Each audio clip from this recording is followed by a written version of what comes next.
Hello and welcome to the home team. I'm Branko Lozancic. I'm Nikola Badovinac. And I'm Domagoj Ferencic. We're coming at you today with our first video podcast. We're going to be talking about soccer, skiing. You got something you wanted to bring up? Oh, I wanted to bring up a lot of stuff, but skiing, basically, I think Zrinka Ljutić is what? She's 50-point lead, something in that area. Oh, so we're going to jump into skiing right away. Okay. No. We'll start with soccer. Football's I think we got something to say about the game. I think we got plenty to say about that. And I'll touch on basketball for a little bit. Yeah. That will be looking good. All right, so last Thursday, in the quarterfinals of the Nations League, Croatia played France in Split, and we beat them 2-0. Mm-hmm. Looked like a pretty solid game. The boys held their own, and in the end, they won 2-0. Yeah, I got got qualms beef. with that. I got beef. All right, let's just go over the basic. All right. Then, on Sunday, very next Sunday, Croatia lost after a penalty shootout to France in Paris, and it was a completely different game. Now, you want to go into qualms about the first game? Yeah. Go for it. Okay, so first half seemed relatively good. I don't think you can ever really expect full-on mastery of a situation when you're playing a really good team like France, whatnot, right? There's no denying they're a great team. Fantastic. However, I will agree with that. very rarely we did it to Germany twice, and we dominated them. But that's usually, in my book, that's usually the exception to the rule, right? In this situation, you had to contain France. We played really well. Had a lot of, fan support, so you got the fans behind you. You're playing well in the first half. I was impressed by the fact that you missed the penalty shot in, what was it, the 8th minute of play? Yep. That's usually kind of really takes the wind out of your sails. It didn't. We kept kept it together mentally, played well. Budimir ends up scoring the goal. A little bit of a lucky goal, I would argue, but fair enough. It's a goal. You got to be good to be lucky. There was a spin on the ball. Yeah, a huge spin on the ball. He's been doing well this year in Spain. Oh, no, he's been doing great. He actually holds the club record for his team. Yeah. And then you get, of course, Perisic, one of my all-time favorites, with just a killer goal. I mean, fantastic goal. Yeah, that was a nice one. That was beauty. That was But he's got that shot that you can go across the entire box. It reminds me a lot of Jarni back in the day. Yeah. Jarni's goal against Germany, which by the way was his only goal for the national squad. Oh, wow. But it was the same kind of goal. What a goal. A beautiful goal, right? And then you go into halftime, you're up 2-0, you're playing France, you got to keep it together, you can't take anything for granted. And we came out and went walkabout for 20 minutes where I don't think we got the ball out of our own end for about 20 minutes. I have beef with that. That reminds me of the way we used to play. Well, I have beef that goes even further than the 20 minutes. First of all, first half, I liked the way they were playing. They were actually cutting off their passes, a lot of them, intercepting the ball a lot, gaining possession. The stats for the first game, we had 57% possession of the ball. Shots on net, on target, 5. Off target, 6. They had 4 too. Yeah. Right? And we looked great. Now, this isn't just the first half. This is the whole game. But then we came out in the second half. You're up 2-0. You don't want to concede. And you fall into this defensive mode. Yeah. What I have a beef with is how they carry this defensive mode over to Paris. Oh, yeah. Because when they got to Paris, it's like, okay, I don't like criticizing Dalić too much. He's done a lot, and, one game you can't No, throw him under the bus. Yeah. But I get the feeling that they went there just to defend the 2-0. And the stats, now you can't always take the stats as an indication, but these stats are an indication of a purely defensive game. They had 8 shots on target. We had 0. Yeah. In I Paris. thought you were going to say we had 8, and it looked like 0, but it... No. France had 8 on target. We had 0. They had 16 off target. We had 2. Yeah. Now, an off-target shot sometimes is, wow, that was close. And sometimes it was way over the net, and nobody even got worried about it. However, 16 of them, 8 on target, They had possession 65% of the time, 2/3 of the game. Yeah. Corner kicks, they had 16 corner kicks. We had 0. 0. Fouls, we had 25. They had 2. No, sorry. They had 14. And counterattacks. Sorry. Yeah, goalkeeper saves. We had 6. They had 0. Why they have 0? Because we had no shots on target. You know, goal kicks, we had 20, which means there was action in our end of the field, Non-stop. and somehow it went over the line, and it was our ball, right? It hit the wrong guy on the way out, or the right guy. And these stats show that you didn't go there to try and score. They didn't look like they were trying to score at all. Which is hilarious, given that both Martin Baturina and Dalić said we're not going there to defend. Very clearly, you did. I got a feeling he did. Yeah. It was, boys, you got 2-0. You know, you can concede Batten one down the goal, hatches, yeah. batten down the hatches, and then we're lucky it went to a penalty shootout. It should have been a lot more than 2-0 for France in France. It should have been a lot more, and I don't like that. I mean, in Split, you beat them 2-0, so you know you can do it. It's France. It's the same players. We're the same players. You did it there. Why can't you do it in Paris? At least try to do it. They didn't even try. Well, I think that's that basic routine from the fans' perspective of we're never gonna give you crap for putting in an effort and trying, But the thing that bothers me most about it is you win when you do this other thing. So why do you keep doing this thing? Yeah, if it works, if it It ain't broke, don't fix it. it. Yeah. First thing, and second of all, you know what you're good at doing. Stick with what you're good at doing, right? We're not necessarily like Germany was back in the day when you and I were knee high to grasshopper. When they closed down a bunker, that was it. Yeah. It was over. Yeah. That you just knew it. Okay, go heat up the pizza because we're gonna all go eat now because there's no point anymore, right? This is not our forte. It never has been, and I don't see why we keep pushing this issue of do what got you there, and what gets us there is playing our style of football. I mean, I understand to a degree players may subconsciously just fall into this 2-0 lead and defend attitude. But I got a feeling this time it went a little more, and it was a plan. Either that, or if you had a plan of attack, well, then that failed. Well, if that was the case, that means that nobody on the pitch listened to him, which is even bigger concern, right? Yeah. I Now, don't think that's the granted, case. the second game, the ref was calling every single foul. Every time some French guy dropped, they got the call. And, you don't complain about the ref too much because it's part of the game. But it looked like a little too much to me. Was it fatigue? Because Dalić said after the second game that he only had 3 days. Well, so did France. And then So I actually do have a little bit of forgiveness for that. I think that is a moderately valid point. France can pull 3 starting teams out of its, they're so deep in terms of talent. They can put together 3 starting teams and be competitive. We don't have that kind of depth. We really don't. No, we don't. Yeah. No. So that I understand that a bit. By the same token, I don't really understand in the sense of I'm sorry, if you're a professional athlete, you can't put it together for 90 minutes. yeah. I don't know. I'm just going off of my experience playing sports. When I was growing up, we had practice every single day, and we had 1 game a week. 2 days, yeah. And in training camp, we had 3 days. We even had 4 days sometimes. You still managed to do it all.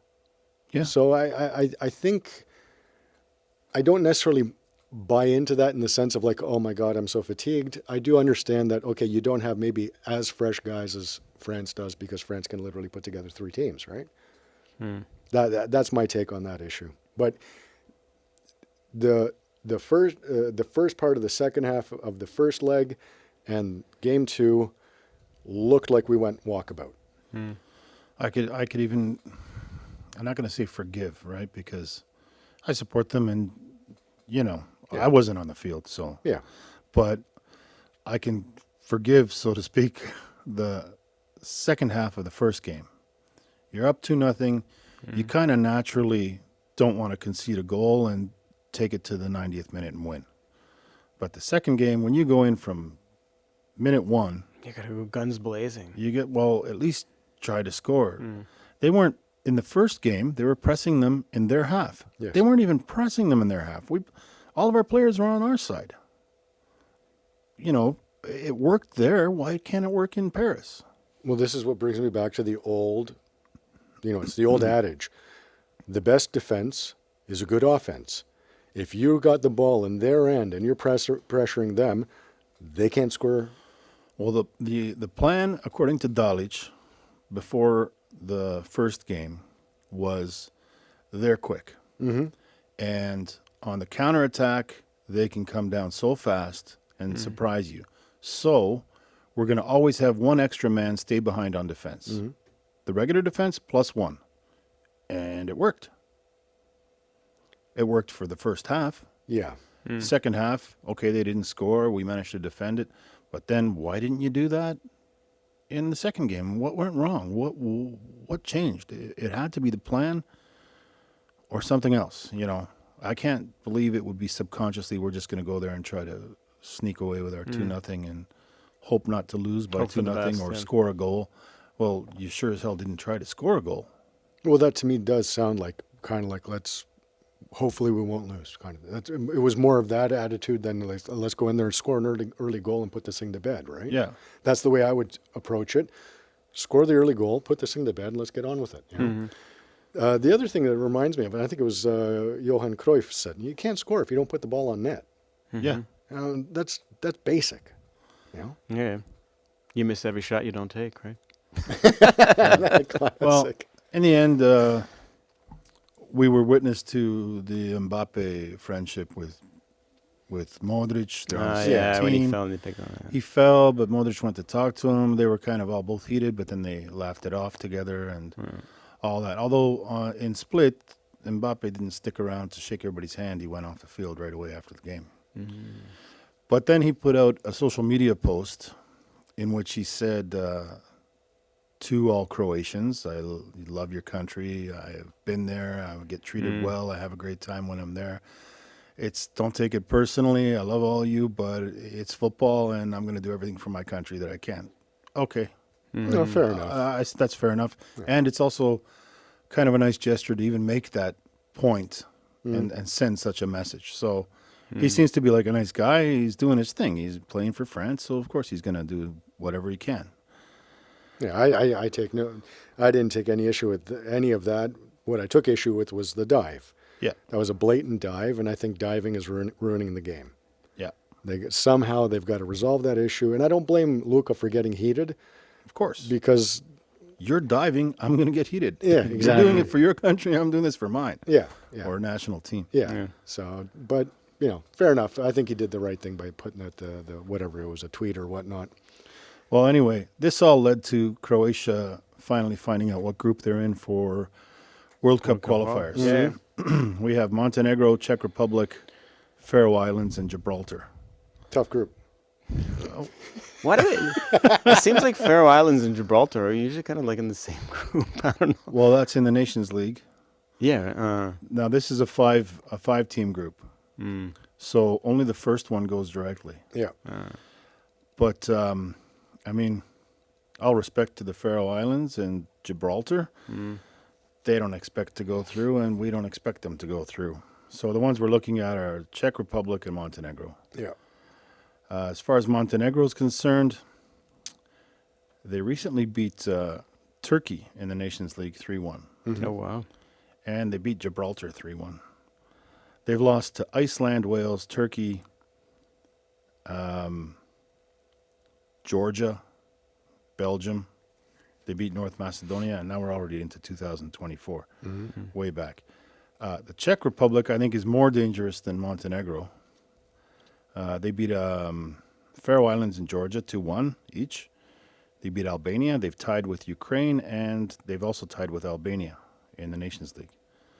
So we haven't played a game yet because we were busy in the Nations League. And We're third in the group with 0 points. The two below us have one loss and 0 points, Faroe Islands and Gibraltar.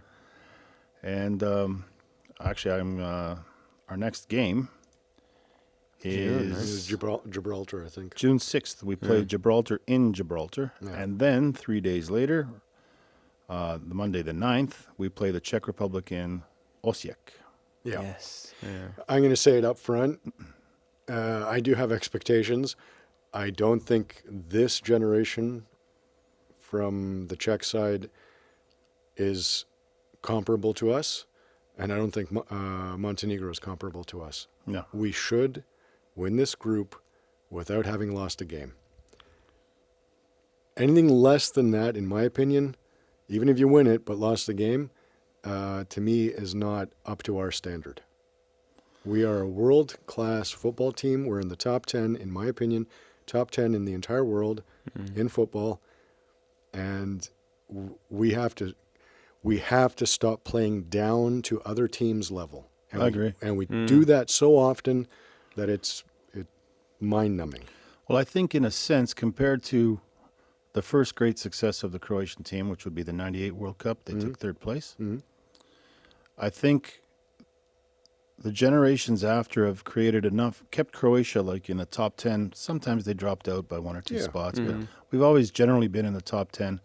And now, after the World Cup in Russia and then the World Cup in Qatar, it's like Croatia's coming. And, other teams are nervous. Yeah, absolutely. But we have to get that attitude like, hey, we're Croatia, You should all be shaking in your boots. Yeah, absolutely. And we should not be.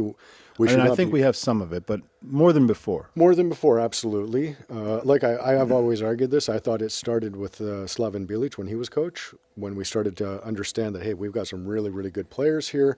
We've got a little bit of a tradition behind us now.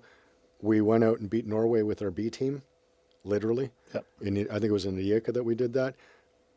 That was when I started seeing this starting to establish that kind of Legacy. that and some class. And we are a certain level. Well, And if you're a player, you owe it to the past generations too. absolutely. You got to keep up our image. Not only that, but I think they owe it in a different way. Most of our players earn a huge contract on the basis of playing for the Croatian national team. That's where they get seen. Yeah. So you better come out and you better play hard. Well, it's also an incentive at the same time. Absolutely. The harder you play, the better you play. Absolutely. The better the contract you're going to get from a private club. Absolutely. And that's why I have so much respect for Luka and for Ivan Perisic. Because Yeah. they're still doing it. They're still doing it at an absolute top level. And I think they also recognize that, a lot of what they achieved came through being able to play for the Croatian national team. Well, I think Luka's just a phenomenon that we talk about it almost every podcast. They're talking about another contract for another year. He's going to At turn Madrid, 40. Turn 40. He'll be 40. Weren't you saying that he came out and said he wanted to play at World Cup 2026? He said he wanted to play at World Cup 2026. I so want to see that. Yeah. I don't know how many will that be for him. 5? I was trying to figure that out. Okay, so there is another player who's done that.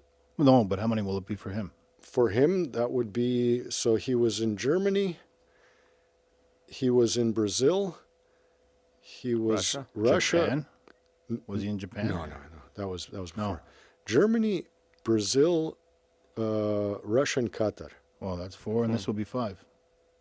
I think I got that right. So this would be 5. The only other player I can think of that did that was Lothar Matthäus. Didn't Pele do that too? Maybe, but yeah, whatever. Old news. Yeah, old news. Come on. All right. That's wild. We also have to, let me just rifle through my notes here. So along with the group, there is also one other piece of football news, which I thought was really interesting, is that former national team player, Igor Tudor, just signed on to manage Juventus, Oh, wow. which is super cool because that's his former club. He played there from 1998 to 2007, apropos getting recognized through the national team. I'm not saying that was the only factor. He was playing at Hajduk then. He was playing well. Right. but he was getting also a lot of exposure through the national team, especially in '98. That was, our first big breakout moment. Anyways, he's taken over as coach at Juve. He was there as an assistant for a while, I think in 2000 and I want to say 11, 12, something like that. But I thought that was pretty interesting. He's got a contract to the end of the season. That's big, yeah. Was there an explanation given? Like, why did they sack the old guy? So they sacked the old guy because they're kind of having a bit of an off year. Well, they've been having a bit of an off little while because everything after that, they had a corruption scandal. Yeah. And that kind of they're the most storied team in Italian football, if you ask me. Mm-hmm. And they basically have been having a hard time getting back to that absolute top tier. Right now, they're fifth in the Italian league. They lost their last two games. Yeah. Fiorentina 3-0 and Atalanta 4-0. Yeah, but people were complaining because it was what's his name? Motta was the coach there before, and people were complaining that he was basically just experimenting too much, moving people around too much. He took his best goal scorer, put him on the bench, and so that kind of led to that. But I think this is a pretty solid position for Tudor because he's got a contract to the end of the season. Mm-hmm. He set out a goal. Okay. He wants to be in the top 4 in the standings by the end of the season so that they qualify for Champions League. Well, they're only 1 point away from They're only 1 point away from that. I think that's achievable. And after the season, then they're going to, he's going to sit down with management and work out where they're going further, if they're going to go further together. Mm-hmm. So it's a pretty good position for him. You come in there, you got like a fixed amount of time to achieve a certain goal. If you do it, then it's not an unachievable goal. It's not an unachievable goal, and it's a good way to maybe to get in there, maybe secure a longer term contract. Well, they say when they get a new coach, usually they win the first game, and they're playing Genoa. Genoa is 12th in the standings, so there's a good chance they're going to win that. They're at home, right? And Tudor is it's good kind to start off with a win, right? Yeah, and Tudor's it's a bit of a homecoming for him. Yep. And so anyways, I just wanted to point that out. I was trying to keep an eye on where, Ivan Juric and guys like that. We always kind of keep an eye on where they end up, where they're coaching, what they're doing and stuff like that. I never saw Tudor as a coach personally when he was playing. I didn't see that. And he's been pretty good. I mean, he's coached in Turkey and Greece and Italy. He was with Udinese for 2 stints. So, good for him. That's awesome. Was he an assistant for Dalić? I think he was an assistant for Dalić too. I don't think so. I think Bilic's assistants were... Dalić? I think that was later on. Later on, yeah. Bilić had Prosinečki, Aljosha. That's right. You're right. And Marijan Mrmić. Yep. Who, by the way, kudos to Marijan Mrmić, man. That's the unsung goalie of that generation, in my opinion. He was a lot better than people thought he was, in my opinion. I really thought he was a pretty solid goalie. Anyways, just wanted to get that out there. Shout out to Okay. Marijan Mrmić, if you're watching this.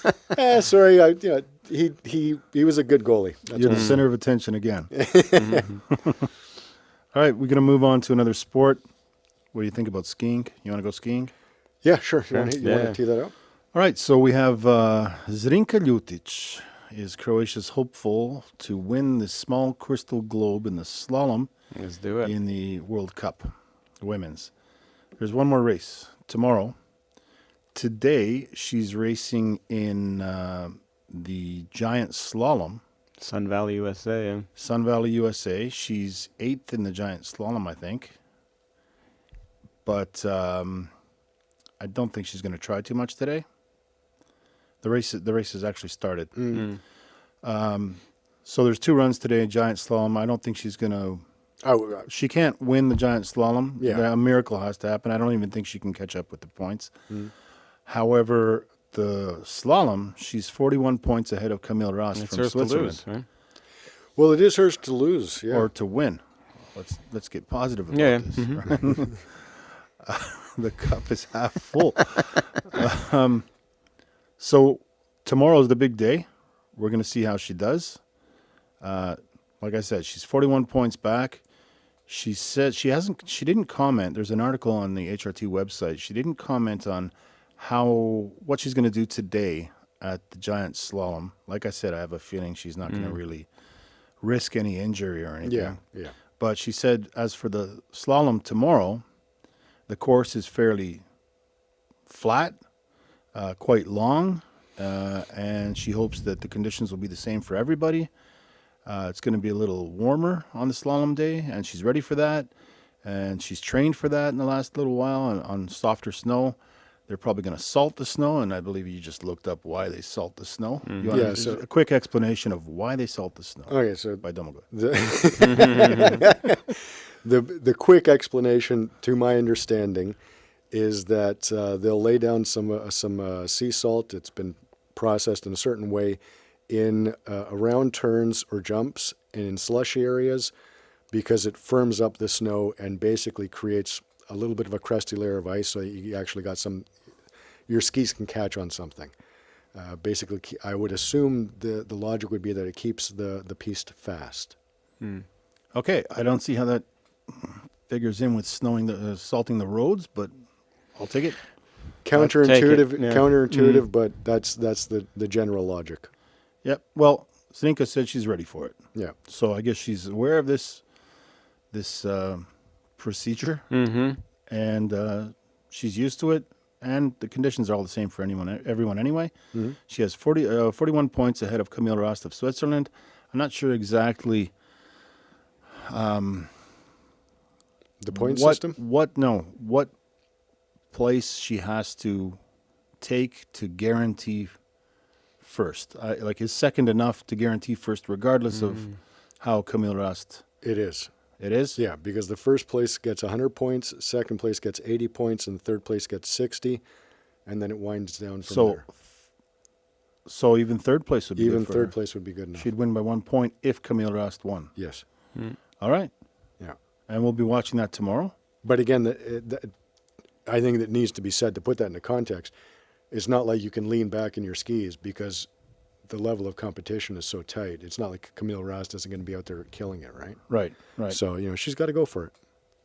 Yeah, she's got to, and she's been pretty good at going for it. Oh, yeah, absolutely. Oh, she is. She's got the killer mentality. Yeah. And She's we good. haven't seen a Croatian Yeah. female skier lift the crystal globe since Janica. Since Janica, yeah. And that's what, 20 years now?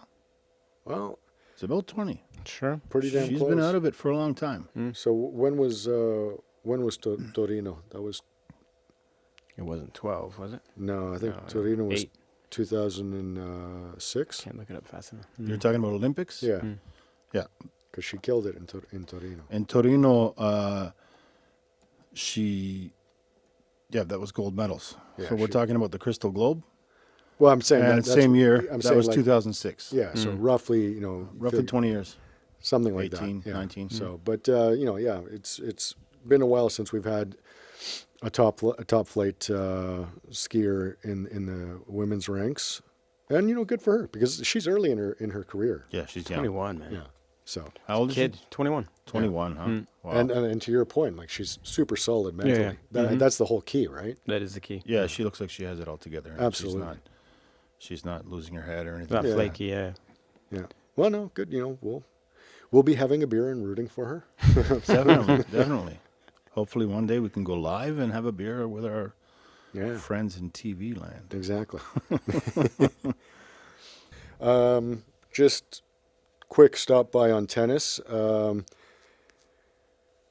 Perennially on the comeback trail. Borna Ćorić right. won the Zadar Open on Sunday. It's a Challenger Series tournament. He beat Valentin Royer of France in Sunday's final. Ready to go, Bona? Yeah. I've always rooted for him. I always thought he was a lot better than his career maybe shows up until now. But he has been literally coming back forever and ever and ever. And I get it. It could be like a long nagging injury, but I don't know. Yeah, I think I it's agree. it's usually in your head. I think. Yeah, because he's still young, right? He's what, 26, 27? I think he's closer to 28, 29. Because that was a good tournament for him. But, I mean, that was his, what does it say there? Third in a row, 6th overall, Challenger. Yeah. Right? But he's got to get back on the ATP. Yeah. Yeah. I mean, I don't know. like there was a What is wild. it? It's a Challenger. What, 250? No. Challenger is way below that. They've got ATP Challengers below the 250 and Yeah, 500. of course. Yeah. All right. Yeah. It's for either like this, coming back from injury, getting Or some up and coming. Yeah, or up and coming. Yeah. Yeah. It's not for guys that are supposed to be in their prime. That's for sure. So what you're saying is I should put my name Yeah. in the hat for the next one. Exactly. Those. No, look, Yeah. I seriously wish him the best, but he has really been struggling to complete that. Yeah. It was the injury shoulder, comeback. if I'm not mistaken. Shoulder, yeah. right? And he had Some- surgery. Sometimes that's the end of it. Could be the end of it, right? Yeah. So, but well, this is good news. Hopefully, he'll be able to. Absolutely. Yeah, he's gotta tie get back something up on it, together. yeah. For sure. In doubles, we have at the Miami Open, Mate Pavic and Marcelo Arevalo from Salvador. Yes. They're through to the quarterfinals. In fact, they're actually in action right now as we speak. They're playing the Argentine team of Molteni and Gonzalez. But they're constantly They're everywhere all the time. in the final Yeah. and Oh, winning. it. Mektic and Pavic are always in the Yeah. You know, and Yeah. Mektic and Pavic were too. Yeah. They were. Well, Yeah. that's the thing. So, Mektic and Pavic. Now you have Pavic and Arevalo, but also through to the quarterfinals are Mektic and Michael Venus of New Zealand, His new partner. his new partner, and they're playing. These guys are playing Molteni and Gonzalez, and Mektic and Venus are playing Evan King and Christian Harrison from the United States, but they're playing tomorrow Right. to advance. So we'll see what happens. But this has now become like more or less commonplace that when you come down to the quarterfinals, semifinals, finals, you're almost guaranteed to have at least one Croatian in there, Yeah. if not usually three. Yeah. Because Dodig also does Yeah, yeah. relatively well, right? And then they end up playing each other, and yeah. yeah, So in a certain way, you could kind of say it's an era of dominance in the doubles. I think Absolutely. doubles. Yeah. Okay, you know, everybody watches the singles, right? Doubles is cool in my mind because I'm looking at the money. Right? Yeah. Oh yeah, absolutely. It's two guys. Yeah. It doesn't look like they get as exhausted as in the singles. There's two of them. They're just killing it. The more they play together, the better they get. Yeah. They've obviously maybe even peaked because, you know, how much better can you get? They're winning everything. Throw in a mixed doubles in the same tournament. A Absolutely. Grand Slam, you're pocketing some coin. And they're, you Yeah. know, making good money. And sure, I'd play doubles till I was 52. Well- Like, what if Martina Navratilova came back Yeah. way back when, and she was already, you know, looked aged. Well, I think it's Dodig's partner, Rohan Bopana. Or maybe it was Payson Bupati, that was back in the day. or maybe it was Yuki Bumbri. 45. Yeah. Yeah. Like But you can do it in doubles. you can totally do it, right? And you can win and make money. Absolutely. And why would you go do anything else? No, God, You no. know? No, dude, if somebody paid me to play ping pong, Yeah. I'm there. Yeah. Like against the wall with a beer. I'll do it. Pay me, I'll do it. Exactly, That's awesome. exactly. That's the dream. Yeah. Yeah. Anyways, that was what I got out of the doubles, and I always keep an eye on them because, like I said, it does look like a bit of, you know, a mini era of dominance in the doubles by Croatians. Agreed. Also had in Miami in the singles draw, in the women's singles draw, Dona Vekic unfortunately made a second round bounce. She had a first round bye, yeah. and she She hit a wall against that. yeah, The girl was not, 114th, 116th or something? in the world? 168th. 168th, yeah. Yeah, and she Name? didn't. She got a name? Yeah, she does. I just Just don't want to read it. Rebecca Masarova from Switzerland, All right. obviously via somewhere else. Yeah. But it wasn't like, you know, a tight loss. 6-1, 6-2. Yeah. And, you know, I love me some Dona Vekic. I Yeah. think she's fantastic. I'm hoping this was just an off day Yeah. Yeah. I agree. because, It's hard to keep up in the top tier and consistently. you yeah, know? no, I absolutely It is, agree. yeah. And who knows, like this Masarova might be the new thing, you know? Right? Yep. You know, because you don't know this right now, and she might be the next big Like thing in the tennis. Olympics and Australian Open look great. And then Yeah. Yeah. I guess it's hard to keep up that level and the whole time. There are some people that can do it, and they end up being The Great. greatest. Yeah. but also there's people that shine a little later, and she's not. We're not going to write her off yet. Oh, God, no, Absolutely God, not. no. No, she's got But lots in front of her. But I would say, absolutely, even if, you know, even if this is the beginning of the end of that, which I really don't think it is, for what she's achieved, 2 thumbs up. Yeah. Can you, like, I think a lot of times we fail to understand what a peak level of competition that is in any sport when you get to that level. Yeah. It's mind-boggling. Yeah. You know, That's pressure. that is huge pressure. So, But- anyways, let's hope it's just a one-off bad day. Yeah. Not the beginning of the end, but the end of the beginning.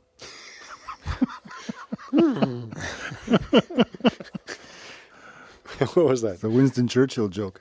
I was going to throw in the Yoda. Yoda, yeah. Do, try not. There is no try. I can't remember how you said it. But There is Kinda only do. There's no there's only try. do, Yeah. there is no try. Kind of similar, the two of them. Yeah.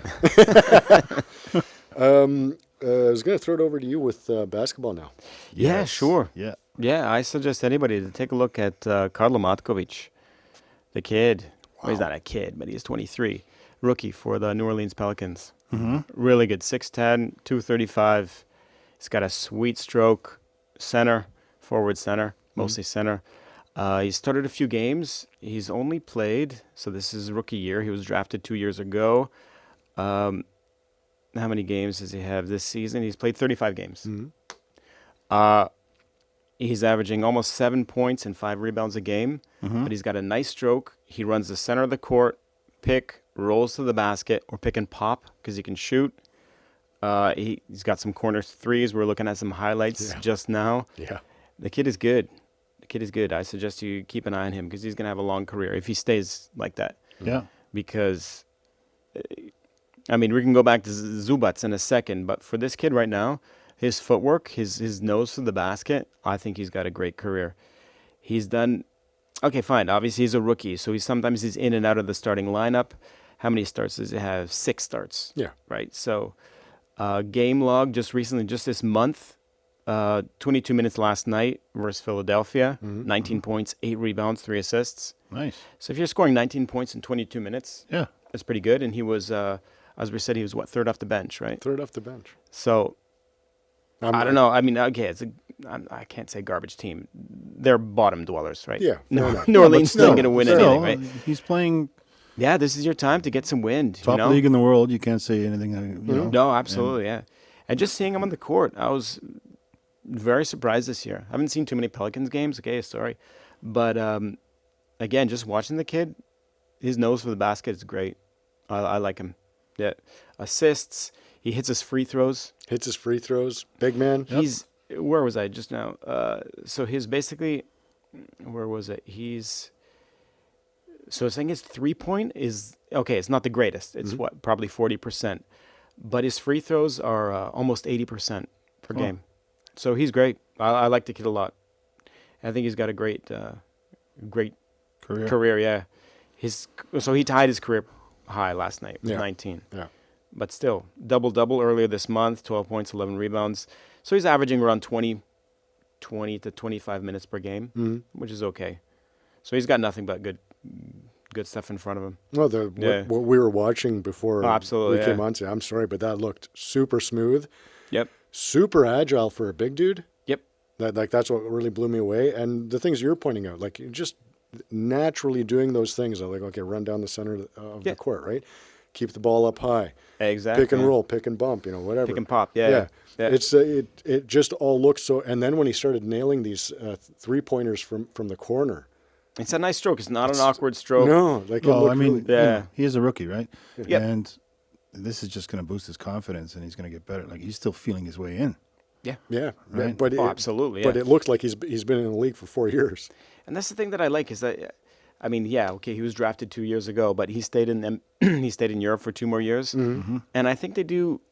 We'll invite my buddy Mike on the podcast. Hopefully, Look forward to he's that. American. He played American college basketball, and he's been a coach in Zagreb for 20 years. And so he's coached kids, right? So he sees them coming up. And I do think they focus more on skills and footwork, keeping the ball up high if you're a big man, triple threat, getting ready to score, shoot or pass. He looks great out there. Yeah. Because in the States, okay, fine, I played in Canada, but it's mostly if you're athletic, go run and get the ball. Yeah. Right? Go run and jump. But these guys, as we could look now to neighbor to the east, Jokic. Right? I don't think it's much of an argument, but he's the best in the world right now. And just his skills are out of this world. Yeah. He had a triple-double in, I saved the photo, triple-double in each half of a game. Wow. He had the greatest game, arguably, in the history of the NBA. It was, where was it? So he had, what was it? It's like 30-20-20. Jesus. It's insane. So in the first half, he had 13 points, 10 rebounds, 11 assists, and then 18 points, 11 rebounds, 11 assists in the second half of the game. That's absolutely ridiculous. So his skill level is off the charts. But I think Like- that's what, we talk about this frequently, but I think that's what's happening is you have a bunch of this, physical ability, and then these guys like Jokic, like Zubac, like Luka Doncic. Yeah, maybe they can't jump over a telephone book, but my God, do they have the fundamentals down? Absolutely. And Yeah. Zubac is killing it right now. He is. He Yeah, is. Career highs across the board. How many starts? 69 starts, 69 games. What's he on? 48 double-doubles this season? Yeah, exactly. Yeah. Like that's killing it. Yeah. And as we were just talking about, the guy who's probably going to win MVP this year, Shai Gilgeous-Alexander from Canada. I would say it's only because of voter fatigue. They don't want to give it to Jokic again. Right? Because then they would have to put him in the top 10 of all time, and nobody wants to do that right now. Because he's still, 26, 27, Yeah, 28, he's still something like that? relatively young, yeah. He's a young guy. So he can do it for 10 more years, right? But Zubac this year, double-doubles, all the time. All the time. Yeah. And he's a classic big man. Again, run the center of the court, pick and roll. He's not much of a shooter, so he's not going to be picking and popping like Matković. And Matković can jump, actually. But Zubac, keep the ball up high, rebound, put it back in. That's all you got to do, dude. Yeah. Keep Keep it simple. it simple, man. He's having a great year, and he's getting better and better. Sorry, I was saying Shai Gilgeous, the guy who's probably going to win MVP this year, said after the game the other night that he's one of the best centers in the whole league, which I think is true. Exactly, yeah. Because he's actually a center. Yeah, exactly. That's the Yeah. point. And the thing you're pointing out about Matković, so we watched a little bit of the Clippers New Orleans game before we came on, and it's Zubac and Matković going up and down, and you can see that the fundamentals are all there, but you can see that little bit of a difference. I think the athleticism with Matković is a little bit more pronounced. It is him. And they're feeding out these 3-pointers to the corner. I remember back in the day when I was watching, that was reserved for Dale Ellis and Larry Bird. You weren't allowed to take that shot, It was pretty, okay, Joey Dumar can take that shot, but, you're not going to have, James Edwards out in the corner for the Pistons. Yeah, Bill Laimbeer isn't tossing it up there. You know what I mean? Yeah. It's not going to happen, right? Yeah. So that really blew me away with Matković. It was smooth. It didn't look awkward. It was... Who knows? Some of these kids, maybe he was a point guard growing up. There's been that story, it's the tale as old as time. You're point guard in grade school and you hit that growth spurt. Yeah. So maybe, I don't know. I don't know too much about him as before the NBA. But Well, hats off to him. I would really suggest watching the kid. He's good. yeah, I And think he's a national team player, so that's Exactly. that's All also right, so good, yeah. Got to catch a Pelicans game. Catch Yeah, a no, Pelicans game, absolutely. yeah. get a couple beers, a little bit of popcorn, because I was blown away what you were He'll showing give me. you 20 minutes, and he'll play those 20 minutes hard. Yeah. And I'm honestly, knock on wood, I'm thinking he's going to have a nice, long, good career. Yeah. He looks really good, and not to diminish Zubac, because I Oh, think absolutely, Zubac is yeah. awesome. Yeah. Zubac is awesome. The guy just He's our best player, definitely now. Yeah. he just does what needs to be done Yeah. consistently all the time. Yeah. Fantastic. Yeah. He just had this earlier this month, 27-17. He had He was 2 assists away from a triple-double. 28 and 20, dude. Yeah, no, March 19th, 28 points, 20 rebounds. Can't argue with that. that's monster. Yeah, that's monster. He was 2 assists away from a triple-double one, I guess last week or the week before. The guy's just killing it, And he does not take threes, which is good. which is good. You don't want him to. Yeah. You don't need him to. A, you don't need him to, and B, you It's- don't want him to. It's not his yeah, forte. Why would you, Yeah, Exactly.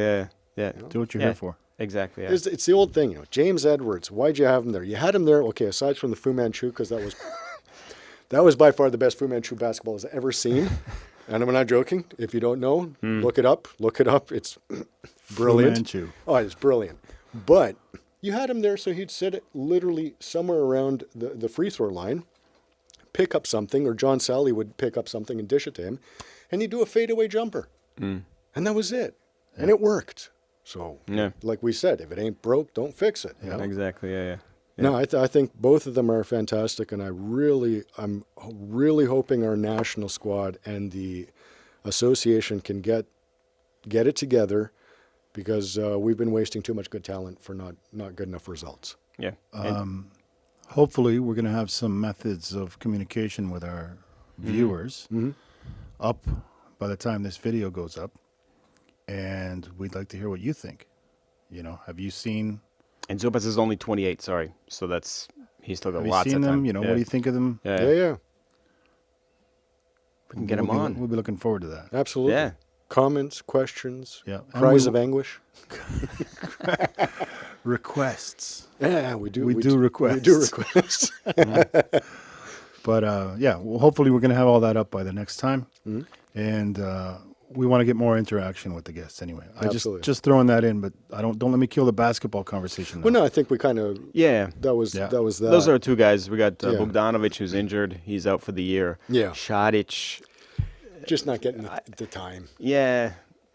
I think he's a great player, but he's just not getting the court time. I think he's coming back to Europe. I think it would be better for him. It was like Hezonja. Yeah. Hezonja, I think, but that's what they said, is if I'm not mistaken, he might join Hezonja in Real. That would be good. I think that's what I read. I think that would be good. Because, to your point, in my opinion, Hezonja went over too early. And it's not for a lack of talent, because you can see he's killing it in Real. Like he's just destroying it in Real. But too early, and you lose your confidence, whatnot, and it just doesn't work out. Because in the NBA they don't ask you, "Are you feeling good, son?" No, you get cut. Yeah. You get cut. Yeah, with Hezonja, I don't know if it's a lack of confidence. The guy's got, Skills. he's got skills. Yeah, it's I don't know what it was. You Because know, there was some that of them- moment in Some of them just don't feel like they're at home. They can't take the I USA. don't know. He had a killer game in the NBA For the Knicks, yeah. for the Knicks. Yeah, when he embarrassed LeBron, I think. Yeah. Some of them just prefer to be in Europe. There's a bit of that You know? too. Yeah, there's a thing of being closer to home. Yeah. And there's a Montenegrin player, Nikola. What's his name? Miocic. I forget his name. Anyways, big bearded guy, played for the Bulls. He could have gone anywhere he wanted to and signed a contract. He said, "No, I'm going to Barcelona." Yeah. Anywhere, any team in the NBA would sign him today, Yeah. but he said no. Yeah. Yeah. There's, Well, that was Yeah. also wasn't What's there his that name? Nikola. Jumping from sport to sport, but the guy from Hajduk who ended up going to China, and I want to say Neretyak, Mate Neretyak, maybe, yeah. and he had a long, good career there, and there was like all these clubs are Mirotic, sorry. uh My bad. all these guys like Juve and all these massive. He's like, yeah, but they can't afford me. You know what I mean? And I understand that. Yeah. I get to play for a little while. I might as well make as much money as I can, come home and retire, and go fishing, right? So I get this thing of like, what's the difference between an average NBA contract and a top flight European contract, Yeah, I would prefer to be in Europe. right? Yeah. So I mean, I can see that. I understand that, but I think for Šarić's, it will be to his benefit to maybe come back to Europe and just play consistently, because I think he is a very good player. All right.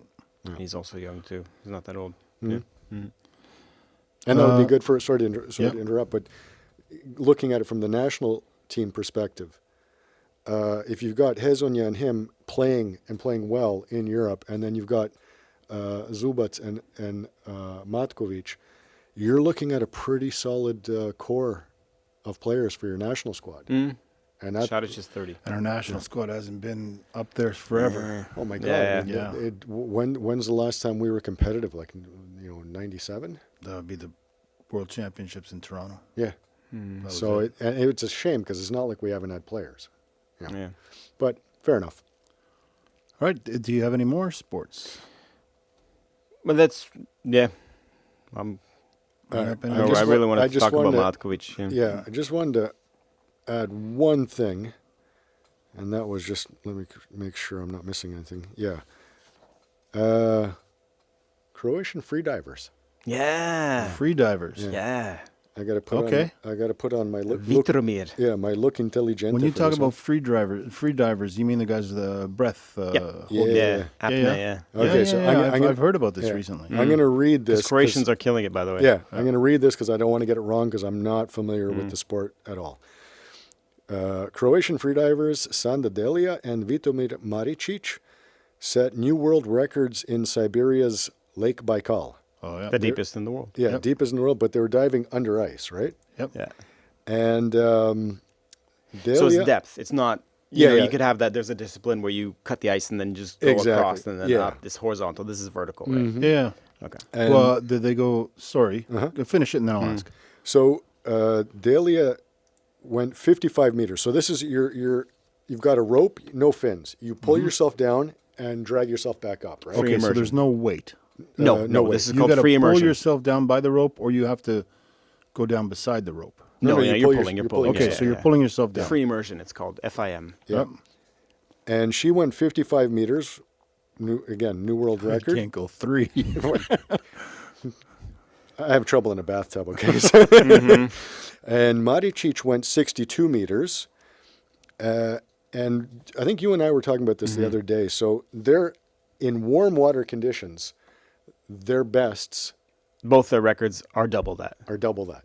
Okay, so the cold water does something. It must Yeah. be like sludge. I don't know what Like, it is. Yeah, yeah, It's yeah, insane. But It it's must like be thick. it cuts it Yeah. in half. Yeah. Yeah.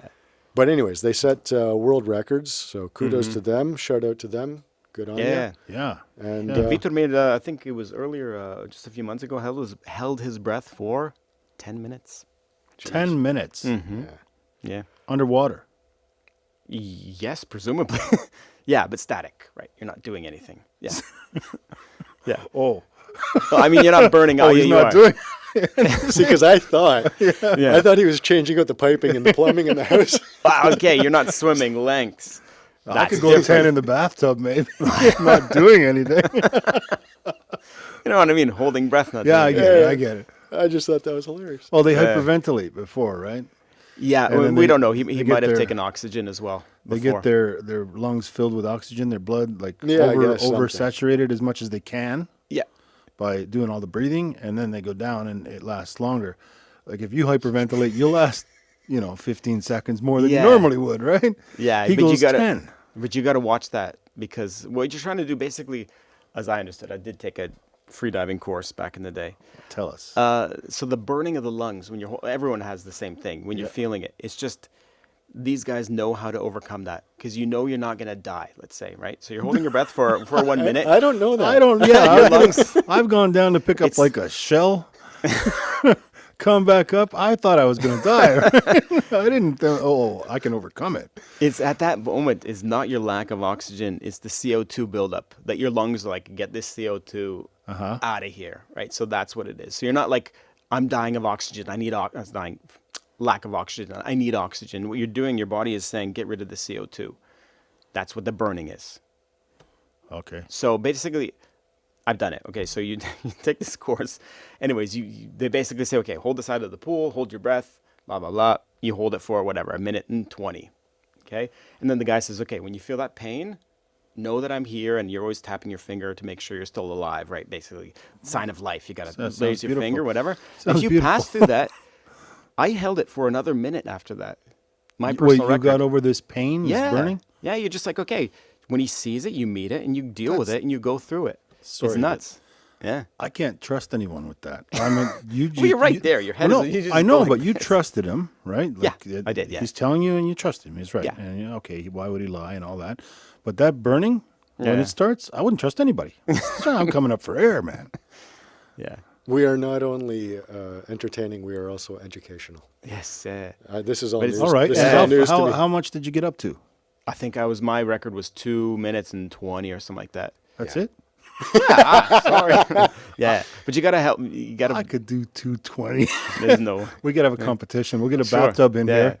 No, Uh, we'll just you hold, know, we'll just hold our breath and Just, I'll tap or like a barrel. like dunking for apples. Just dunk your head, and let's see how long it lasts. Yeah, You can ref it. I'll man. ref because I don't think I can make 30 seconds. So. Really? Me and holding breath is not a. No. Don't My work. problem fine. is the Yeah. pressure when you go down and dive. I can't equalize that pressure. Well, I can't equalize the pressure. I can't hold my breath very long because I used to spearfish, right? Yeah. And I can't dive deep because deviated septum, so I blew out my eardrums. There's his medical history.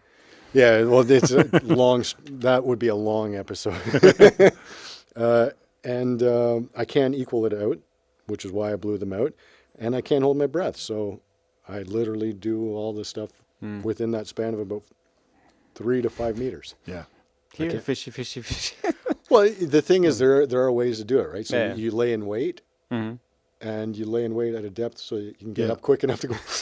Yeah. But then you're like just holding your breath, waiting. Hold your breath, wait, and not only that, mostly what I was getting was octopus, and they have the best.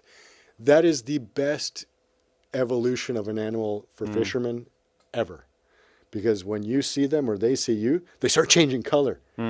Yeah. I couldn't see you before that. Now that you've changed color, I know exactly where you are. Yeah. Patoon. Yeah. Got it. Yeah. Anyways, little aside. That's all I had for, Yeah. for freediving. Right. So I guess that's it for today. Yeah. Sounds good. Join us again next time for the home team. I'm Branko Lozancic. Nikola Badovinac. And I'm Domagoj Ferencic. Take care. See ya. Cheers.